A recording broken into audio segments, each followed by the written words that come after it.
پلندری district Sudhnoti سے خبر شامل کرتے ہیں۔ شیخ صدیق کی اس رپورٹ میں ناقص نیٹ ورک اور انٹرنیٹ کی 2G سروس کی شکایت پر حاضر ہونے والی ٹیلی نار اور زونگ کمپنی کے مینیجر تسلی بخش جواب نہ دے سکے۔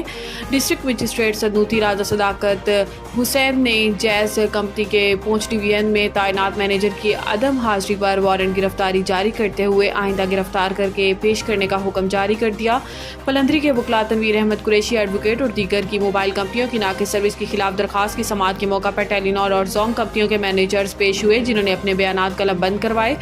دونوں کمپنیوں کے مینیجرز نے تسلیم کیا کہ سروس کے ایشوز ہیں۔ انہوں نے اپنے بیانات میں کہا کہ صارفین کی تعداد زیادہ ہے، کمپنیوں کا ٹارگٹ پورا نہیں ہو رہا، پہاڑی علاقے میں مشکلات کا سامنا کرنا پڑتا ہے، سروس کی بہتری کے لیے کام جاری ہے۔ درخواست گزار تنویر احمد قریشی ایڈوکیٹ کے سوال پر ڈسٹرکٹ مجسٹریٹ سدنوتی نے کمپنیوں کے مینیجر سے 4G سروس کا آزاد کشمیر میں PTA سے منظور شدہ لائسنس یا اجازت نامہ طلب کیا گیا، وہ پیش نہ کر سکے۔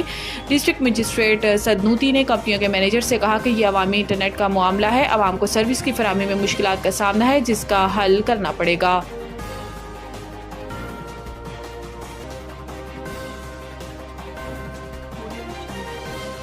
پلندری ضلع سدنوتی سے خبر شامل کرتے ہیں۔ شیخ صدیق کی اس رپورٹ میں پلندری چیئرمین ضلع کونسل سدنوتی سردار امجد جاوید کی زیر صدارت ریسٹ ہاؤس پلندری میں ڈسٹرکٹ کونسلر کا اہم اجلاس منعقد ہوا۔ اجلاس میں چیئرمین ضلع کونسل سردار امجد جاوید، سردار شاہد محمود، سردار بابر رزاق، سردار محمد کریم خان، سردار اصغر ایڈوکیٹ، سردار ارسلان نثار، سردار جواد ظہیر، سردار ماجد نوابی، سردار مظہر آفتاب، سردار اظہر انقلابی، ملک احسان الحق، افتخار اشرف کرانی، سردار افتخار محمد رضوان، ملک محسن اقبال، خورشید احمد ضیاء و دیگر نے شرکت کی۔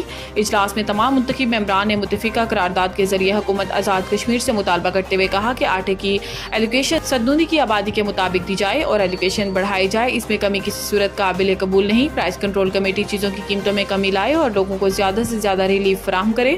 اس موقع پر مقررین نے اجلاس کے دوران خطاب کرتے ہوئے کہا کہ ضلع سدنوتی میں سبسڈائزڈ آٹا کی منصفانہ تقسیم کو یقینی بنایا جائے اور ایلوکیشن پر کٹ لگانا کسی صورت قابل قبول نہیں ہے۔ ضلع وائز آٹا کی جو ایلوکیشن طے شدہ ہے، اس کے مطابق آٹا فراہم کرنا حکومت محکمہ خوراک کی ذمہ داری ہے۔ طے شدہ ایلوکیشن مہیا کرنے کے بجائے محکمہ نے اس پر بھی کٹ لگا دی ہے، جو عوام کے ساتھ ناانصافی ہے۔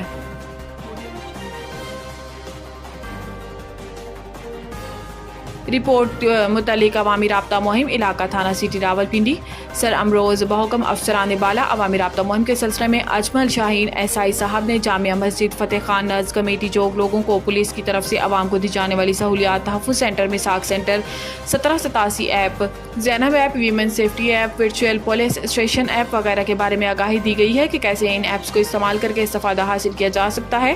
اس کے علاوہ لوگوں کے مسائل دریافت کیے گئے اور ان کی اس بات کی یقین دہانی کروائی گئی کہ ان کے تمام تر مسائل کا حل کیا جائے گا۔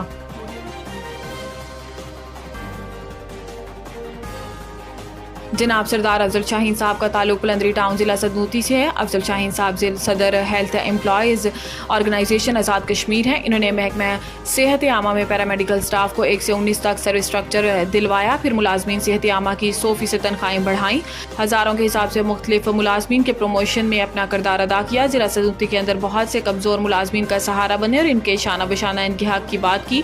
اسپتال کے اندر علاقہ کے لوگوں کے ساتھ ان کا اخلاق انتہائی قابل ستائش رہا۔ افضل شاہین صاحب کھیتی باڑی میں بھی کافی مہارت اور دلچسپی رکھتے ہیں۔ افضل شاہین صاحب میرے خیال میں پلندری ٹاؤن میں سب سے زیادہ تھوم اور سبزیاں کاشت کرنے والے شخص ہیں۔ ان کی زندگی ان تمام لوگوں کے لیے جیتی جاگتی مثال ہے جو ایک نوکری کے پیچھے پڑے رہتے ہیں۔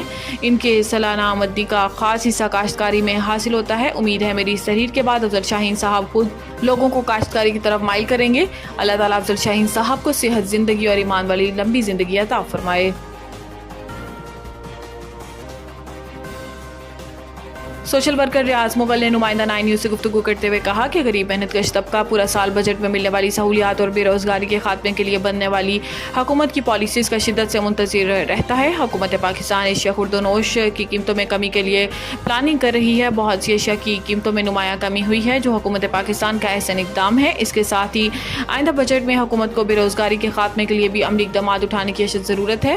ملک کی کل آبادی کا آدھے سے زیادہ حصہ شعبہ تعمیرات سے منسلک ہے۔ شعبہ تعمیرات ہی بے روزگاری کنٹرول کرنے کا اہم ذریعہ ہے۔ اسی شعبہ سے مزدور کا چولہا چلتا ہے۔ تعمیرات میں استعمال ہونے والی آئٹم کی قیمتوں پر بھی حکومت کو توجہ دینے کی ضرورت ہے۔ سیمنٹ سریا عوام کی قوت خرید سے باہر ہو چکا ہے، جس سے شعبہ تعمیرات بالکل ٹھپ ہو کر رہ گئی ہیں، جس سے بے روزگاری میں روز بروز اضافہ ہوتا جا رہا ہے۔ حکومت پاکستان جہاں اشیاء خوردنوش کی قیمتوں پر توجہ دے رہی ہے، وہاں بے روزگاری کے خاتمے کے لیے بھی غور و فکر کی ضرورت ہے۔ جب تک سریا سیمنٹ کی قیمتوں میں واضح کمی نہیں کی جاتی، اس وقت تک بے روزگاری پر قابو پانا آسان نہیں۔